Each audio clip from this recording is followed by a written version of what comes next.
This is Sharing Life, episode 27, June 28, 2022. Identity Theft. What you don't expect. In this three-part series, we will explore the complex issues and how to resolve this problem. I am your host, John Knox. The name of my interviewee and others have been changed to avoid future conflicts. The store mentioned in this series is being referred to as Big Box. Also, Sharing Life is not receiving sponsorships from Credit Karma.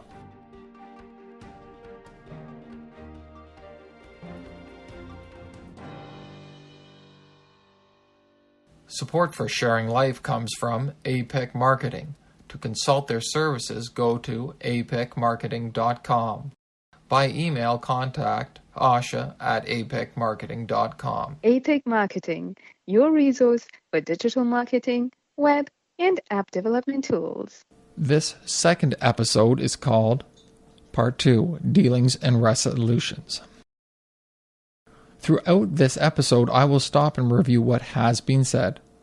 There is one more episode following. Review the first episode to clarify missing details. Stay with us for some helpful insights. This episode is not presenting a set of instructions, but an understanding for you to apply in a creative manner in solving your own issue. So Russell, there you are, in your home, and you get a random email from a shipping company. It sounds like you don't have your coffee yet. How do you feel after you received an email notification from a random shipper? I was puzzled. I began to investigate for details. I learned that this referred to a shipment of eyeglasses from a European company, so I started to ask questions about customs declaration. It looks like you're the type of guy who ignores fishy emails. I usually do, but this caught my attention. Why did you open this email? I wanted to know more about the content, especially because they were asking for money to cover customs clearance. Glasses? I've got 3 pairs of sunglasses. How many pair of sunglasses? That was not revealed, but it was worth about $1,200. It seems like that's a lot of pairs for one person. What were you thinking when you saw the dollar amount for the shipment? Well, online you can buy a pair of regular or sunglasses for about $50, so I was suspicious over what this was all about. What was your first response when you saw this glasses shipment email? I thought it was a scam, and exactly what it turned out to be was a scam. When checking into this, you decided to go to check your credit rating with creditkarma.ca. What made you choose them as an option for solving your problem? Creditkarma.ca offers a free platform where you can check your credit rating. So you discover a sizable shipment of eyeglasses charged to your credit card and en route to you. That's correct.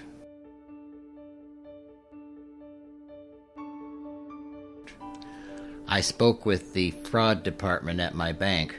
They rescinded the transaction, canceled my credit card, and issued me a new card. What else did the credit report show? It showed they wanted a sum of money to address the customs clearance. Well, was this the beginning of a maddening situation or what? What else did the credit report show? Another situation that I learned of was that a big box store had issued a credit card in my name. How does a department store simply assign random individuals credit cards and make it compulsory for them to be financially responsible for these cards? Well, somebody applied for it using my name and identity. What was your next step? I contacted the big box store credit department.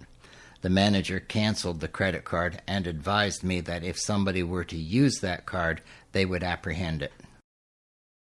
Was there any proof that you had knowledge of this big box store transaction? None. Was there any record of you consenting to this process on paper or in any other form? None.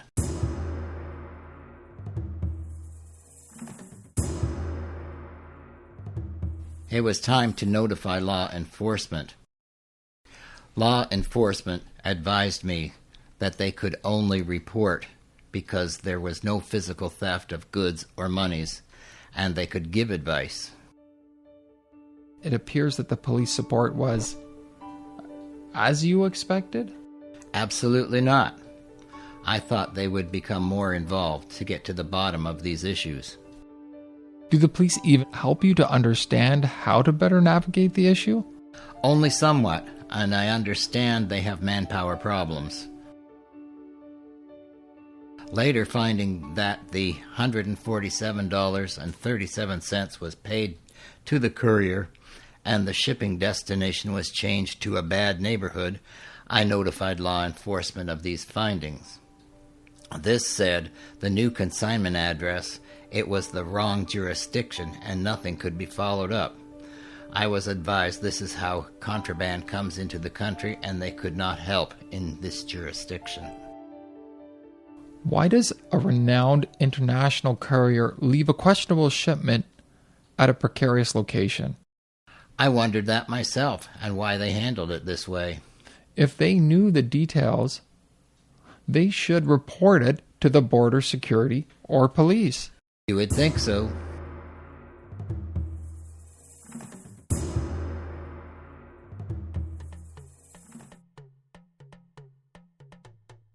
You and Jay Leno, what's the deal? You're collecting cars? How does a used car dealer simply sell you a car without you being present? How did you become financially responsible for buying a random car? What was the confirmation process like? Was there any proof that you had knowledge of this transaction?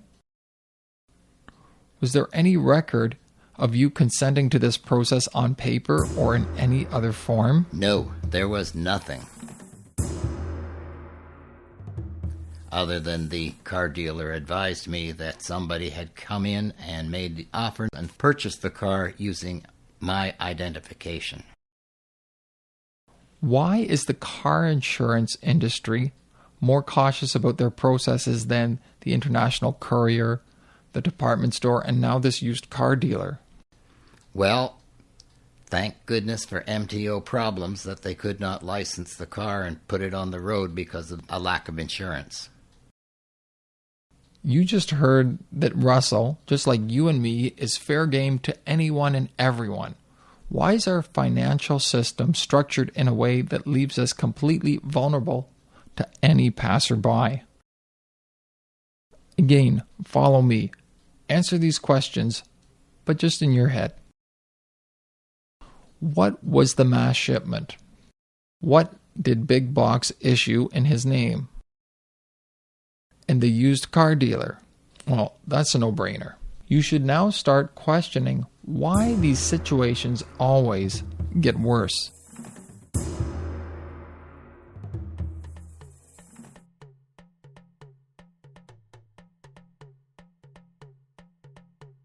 Where were you when you discovered that you were suddenly in the real estate market all over again? I was checking my credit report on a daily basis, sometimes several times a day, and discovered that a moneylender had approved a loan and was ready to disperse funds. Another business had approved funds and was ready to dispense a major loan to the perpetrators. Is the financial industry not concerned at all with checks and balances? How about using time or legitimate official processes or even paperwork? How about pictures of the person asking for the loan and of all the staff who are just handing out money to random people? It sounds like there are too few barriers. Have you heard the old joke? 3 people walk into a bar. One is given a free car, one a loan, and the last one, well, all that's left for that poor sucker is a credit card. And who's left to pay for it? Well, I can't say that on the air, but it will be a vulnerable person who is unable to protect himself.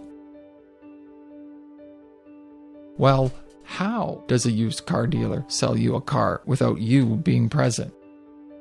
The perpetrators had ID, and when I was speaking to the car selling dealer, there was no paper trail, and the transaction. Tell us about the loan. How did you become financially responsible for buying all this random stuff? My credit report showed that a mortgage broker was checking my credit score. When I spoke to them, they were quite indignant and claimed that all was in order, including personal identification. I advised the local law enforcement, and because there was funds ready to be dispersed, 2 officers went to the lender's office and requested copy of the personal identification they used. This was a fake driver's license showing my name, my address, and the picture of someone else.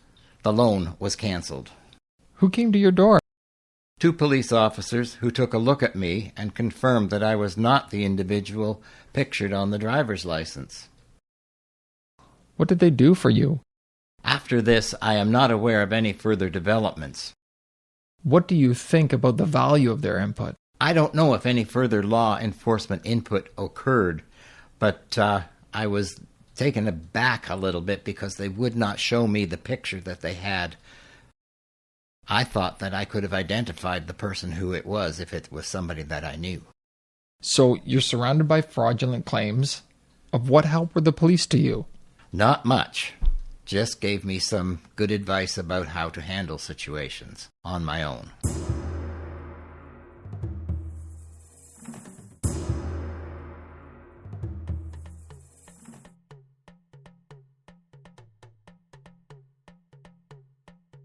How long were you surrounded by these problems before you started to receive an increase in unidentified hang-up cell phone calls? It was over the period of about a month or 2. And I was at the end of my rope. A month or 2? Yes. Credit Karma again pointed you to a major cell phone company. A big cell phone player was also checking my credit. Can you tell me what was needed to acquire an expensive phone and service under your name? ID was presented, and my existing cell phone number was presented. And upon that, they sold them a very expensive phone and arranged for a cellular service. And what stopped them? Fortunately, this arrangement was on hold because there was a pending deposit of $200 required to be made by the perpetrator, which they did not make payment of. And failing the payment, the deal was canceled.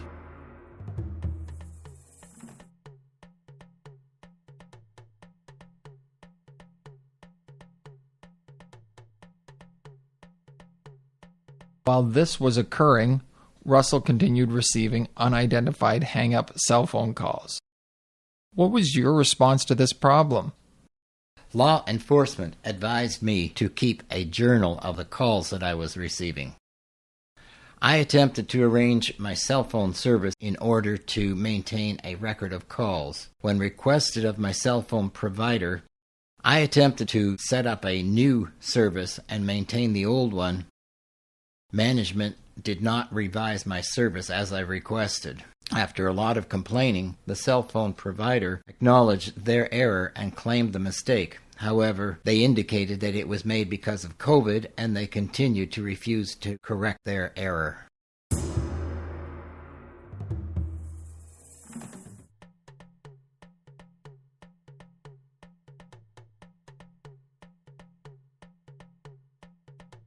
What did you think of the anti-fraud government agencies who are now helping you? There are a lot of government informational agencies that collect information, and I think it's highly paid bureaucrats, and they simply compile reports and offer no provision for helping consumers at all. After all you have heard, where do you think the boundaries and protections lie? Do you think that the established policies governing agencies and credit bureaus should recognize fairness and that there is a need for boundaries to protect the consumer? The last segment in this series is called Conclusions. I look forward to sharing that information with you. Thanks so much, Russell. You're very welcome.